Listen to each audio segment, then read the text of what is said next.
Korrja e grurit ka hyrë në fazën më intensive në fushat e qarkut Gjirokastër. Kombanjat po punojnë për të mbledhur prodhimin, i cili këtë vit paraqitet me rendiment të kënaqshëm, fal kushteve të favorshme klimatike. Megjithatë, pas një sezoni të mbar, fshihen problematika që vijojnë të shqetësojnë fermerët.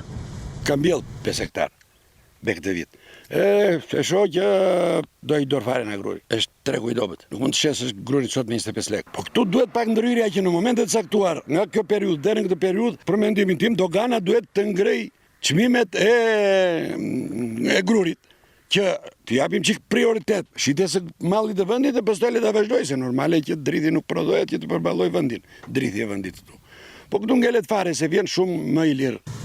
Edhe specialisti bujqësisë Balil Bineri konfirmon se rendimenti këtij sezoni është i kënaqshëm. Sipas tij, megjithse kushtet kanë favorizuar prodhimin, sipërfaqet e mbjella me grur kanë pësuar të kurrje krahasuar me vitet e kaluara.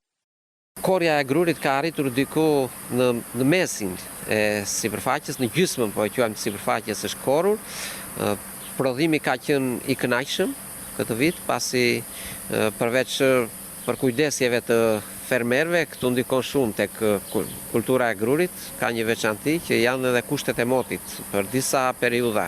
Po ashtu pastaj të gjitha hallkat e tjera kanë qenë të vlerësuara nga fermerët, afërsisht pritet një rendiment diku tek 35-38 kuintal për hektar grur. Këtë vit janë mbjellë rreth 600 hektar me grur. Grubullimi i prodhimit dhe tregtimi patjetër që kanë ndikimin e vetë, sepse ato lidhen me tregun dhe tregu pastaj ndikon ndjeshëm edhe tek prodhimi, e dikton në një masë të madhe.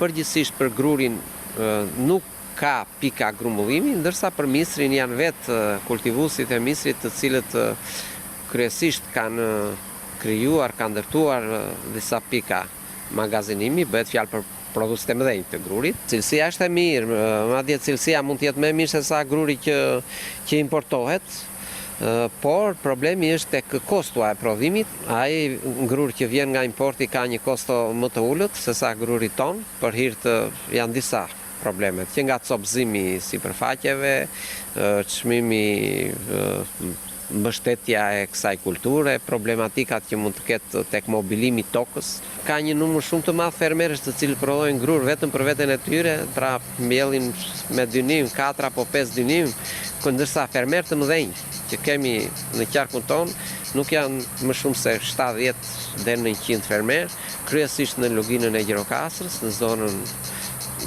Dropulli Bohov dhe një pjesë në fushën e Memalia. Në të gjithë qarkun e Gjirokastrës, kultivimin e grurit e vazhdojnë rreth 70 fermerë. Ata shpresojnë që përmes politikave mbështetëse dhe krijimit të një tregu më të sigurt, kjo kulturë do rifitojë interesin e fermerëve.